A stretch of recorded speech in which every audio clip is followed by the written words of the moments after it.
All right, welcome back to the KnivesFAST channel, guys. Say hello to Ren and Stimpy and Powder Toast Man, Log TV and Choo Choo, and let's get started with today's video. Okay, I have another unboxing for you guys. This one is from my buddy Bluminati Ninja, part of the Lefty Pass Around group. This is the KnivesFAST channel. If you are not subscribed, definitely hit that subscribe, that notification bell. Go over to Instagram and check us out. KnivesFAST. All right, I had to get a sip of water. All right, so we have a box, and this one is taped up like crazy. I'm going to take it off camera to see. Yep, unfortunately, it's got to be cut on the label side. It's one of these boxes that flips open. And I'm not going to show Bluminati's address for everybody or mine. And we have a CMB knife for you guys. Been a little bit since we've had one. And I am gonna, let's see, is it on the box? It's not on the box. So I'm gonna look up the name of this guy real quick. I think it's the Zetsu is the name that is popping into my head. Yep, the CMB Zetsu is the name of this knife. Very, very cool. So, and it's a T-Gwist design, so it's gonna be another unique one. We've had a lot of, there's some Bluminati stickers, very cool. We'll put a couple of those up here so you guys can look at them. Now, don't forget to go over and check him out on YouTube. I know he's kind of been back and forth subs-wise, so definitely help him out. And if you go over there, watch a video or two so that you stay as a subscriber, because I know that can happen. All right, so this is pretty cool looking right off the bat. CMB made knives. This is the CMB, wow, what's the number? 09 T-Gwist design M390 6AL4V titanium and carbon fiber, 59 to 61 on the hardness, and ceramic bearings. So very cool. Looks like you have, is that, no, that's just a bag. I was gonna say, is it extra hardware, but it's not.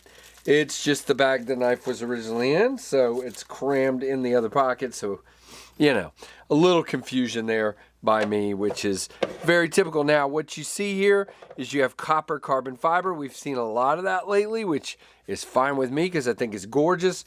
You have black titanium, flat pivot on this side, and on this side you have your tooling. You also have a bolster lock or frame lock with a lock bar insert, the interface there. You know what I'm saying. You have black hardware, black screws. You have a black, milled pocket clip. You got about that much sticking out of the pocket. Now, don't forget, guys, this is, all right, we're going to move some of these stickers. Don't forget, this is not a review. Hold on, let me make sure this light, sometimes, yeah, that's exactly what was wrong. It looked dark.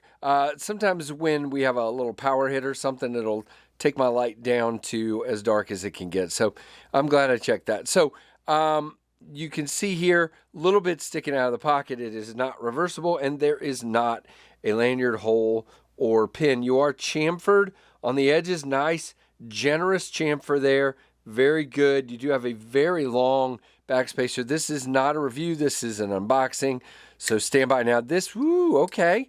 This is front flip only, and I was about to say that's not usually a good recipe with me, but that's dialed pretty nicely. Okay, drops, look at that.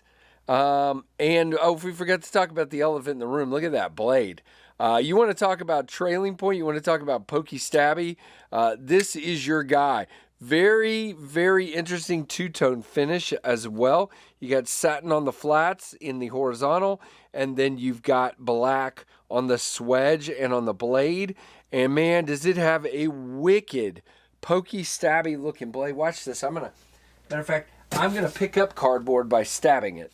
We're not gonna cut here, but I just wanted to show you guys. Yeah, I mean, this is a pokey stabby if there ever was one. Very cool. You got your CMB made logo there, your T-Gwist logo, Zetsu and M390, and that's that. I mean, still quite a bit of whatever the word is, billboarding, but not bad. Now, you do have a nice cutback on the edge of this handle here so that you get, you know, it doesn't stick out. Like if you were to sort of draw an imaginary line, we'll draw a not so imaginary line. If you were to draw a line at the top of that handle, you can see there's really not that much sticking up above the handle as far as the front flipper right there. But because we have this cutback right here, you get more of that flipper. And I actually think that gives you quite a bit of leverage. You can see how that works. And now because of the angle I'm at, I am nowhere near the edge of that, the end of that. Well, I'm near, but I'm not right up on the edge of that tang coming back to zap me in the hand. Great access to the line. Well, not great, but man, it works.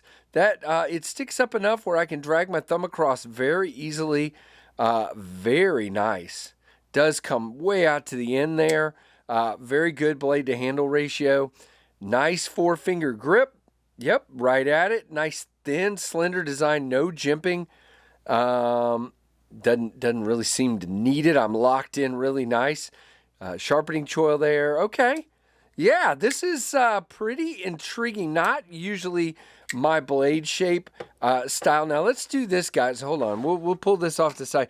Now this is like a wicked clip point with a trailing tip. You can see it kind of comes up. Now I just did the unboxing earlier today of the Kaiser Phoenix, and you can see that tip, that Persian tip, comes up even more on this one. This is just more like a clip with a slight tip, but that clip is so, see on Maddie's knife here on the Phoenix, you have a nice robust tip, and it's not a big deal. On this one, you have a very thin tip, very, very, very thin, because you have a swedge and a really short grind at that end.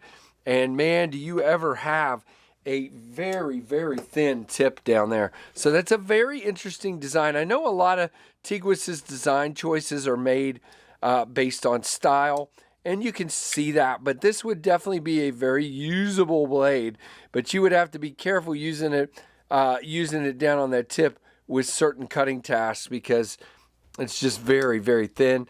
And you know, it depends on where in the range of that 59 to 61 you are with the M390 as to how it would hold up, if you will. But very cool looking knife. Cannot wait to give it more thought and more carry time, and tell you guys what I think in a review. So the next question is, what do you think? Let me know down in the description what your thoughts are. Give me one of those there thumbs ups for the video. Guys, I appreciate each and every one of you. Make sure you're subscribed. You've hit that notification bell. You've done all the things, like, comment, subscribe, notification bell. And guys, I sincerely appreciate each and every one of you. And I appreciate being able to be in such a cool pass around group to get to see knives like this. And thank you for CMB sending this along. Now, we will do a full review, and that will come soon. And in the meantime, thank you for watching the KnivesFAST channel.